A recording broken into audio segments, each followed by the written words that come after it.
time now to talk to a lovely lady about talking business.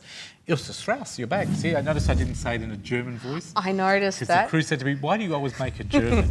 And I said, I do not make a German, it's Ilse Strauss. But I said Ilse Strauss. And now you're from the Business Mastery Institute. Mastery Institute. Yeah. Beautiful, big mouthful. Now today we're talking about time management. Yeah. What's that all about?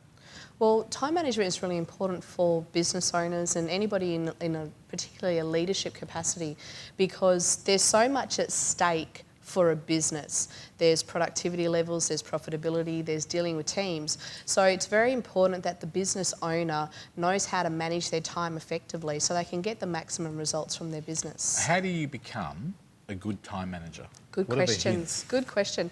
Well, it's a skill like anything, really. So everything in business is always comes down to, have you got the skills to be able to do what's required of you? So there's a few tips that I wanted to share with people today. So one of the very first ones is understanding what's important.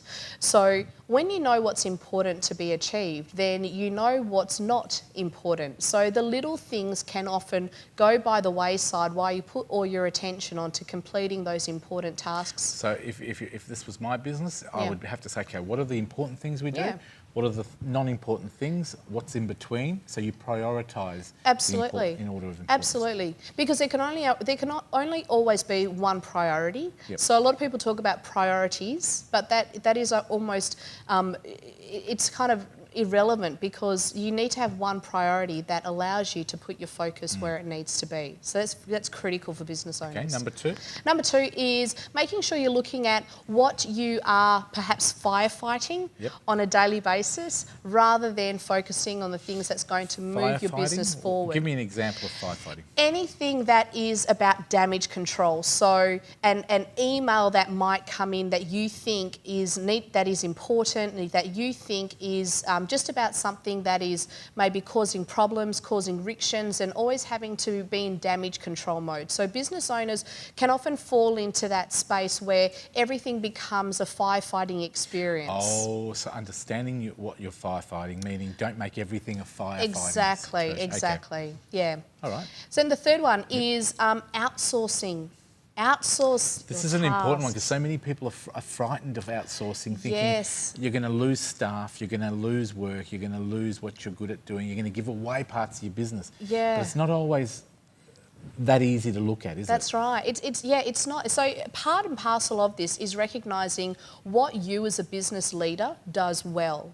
And when you know what you do well and what you do that adds most value to your business, then you can recognise those things that need to be moved on. So some of the really simple things that we recommend people do is always move on your bookkeeping. So a business owner shouldn't be doing that for themselves.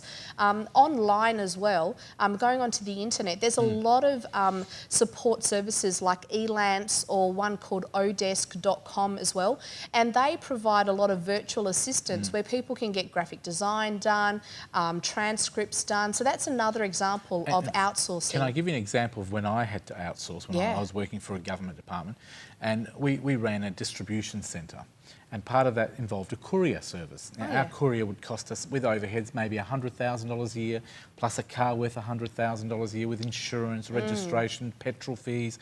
We had to cut back, and we looked at our business, we prioritised what we did well and what we focused on, and we decided to outsource the courier.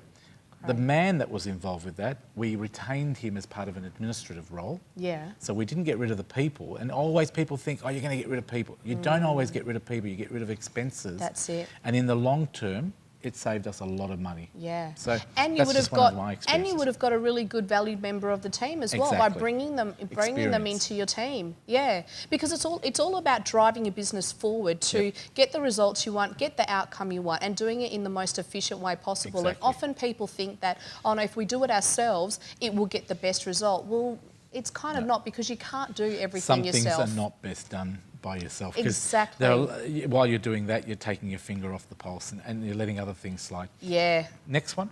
Next one is carefully plan what you're going to do. So there's that metaphor around, measure twice and cut once. So when you're looking at moving your business forward and you're doing your planning and you're doing your thinking around what needs to happen, say, over the next month or the next 90 days, looking at the next 90 days is always a good way to go, because... Look forward? Yeah, looking forward and knowing what the plans that you have are coming up, knowing what kind of goals that you want to meet is always important to have it top of mind for you. So then as you're doing that, you know what types of resources you might need. So for example, if you're doing your next big marketing campaign, you then look at, okay, well, what will I need to do to make this happen effectively? So it might be you need to improve your website, it might be you need to get on social media more, it might be PR activities you're doing, and then you can make sure that you've got all your ducks in a row, so to speak, so that you're not looking for things as you're going about your daily business, making that happen. Good one there. Next one? The next one is prepare your day the day before. So one of the things I say to business owners all the time is don't ever go into a day without already setting yourself up for it. I do that. I have my top 10 the day before of what I have to do tomorrow. Otherwise you get sidetracked. Yeah, totally. And how does that work for you? I find it works. I put the main things I have to do on my I just use an Outlook calendar thing, and then it reminds me in the morning.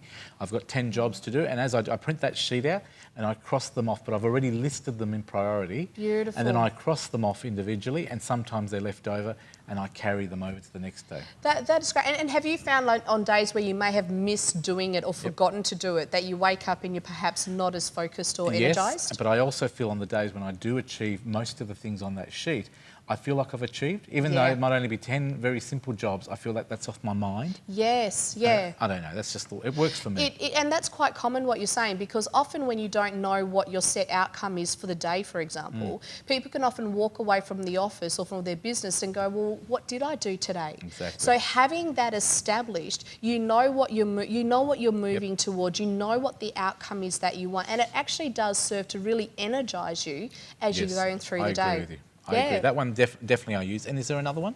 There is another one. We want to make sure that you're checking in with yourself.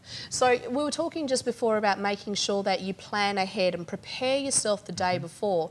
So one of the things I say to business owners is check in with yourself at least every 2 to 3 hours in the day. Let's see how you're going. Yeah. Reflect on what you've been Exactly. doing. Am I focused? Am I on target? Absolutely. Am I on time? Yeah, so it's having a real strong self-awareness of how you as the leader are doing. And I often use the analogy of, we set an alarm to wake ourselves up in the morning. We set an alarm to when we're cooking things. Why don't we have an internal alarm or create an internal alarm to check in on yourself? Am I on time? Am I achieving? Absolutely. So if you do that, you do that at, you'd say, 10 o'clock, then 12 o'clock, and you do it periodically throughout the day. And it might just be a few moments where you sit back and go, okay, well, what were my top 10 goals for the day, and have I achieved already part of what I intended to do? Sounds fantastic. And you know what? Time management's really important here too. It is. Someone over there saying, know your time, Fred. We're over it. That's excellent. Thank you very much. What's a quick sign of someone that's not doing all this? What happens to them? They'd be in chaos. Yep. They'd be stressed, and they'd feel as though they weren't in control. I'm not in control because Sonia's in control. Thank you very much. For more information, what do we need to do? I'd say just go to thecouch.com.au. And there's a link there for our wonderful lady here, Ilse Strauss, and we've got all the contact details there. There are consultancies that she can help you with. She can help you run your business better. She's helped me today. I need to go to a break because that's good time management. Thanks, Ilse. We'll see you next week. Cheers. Next week.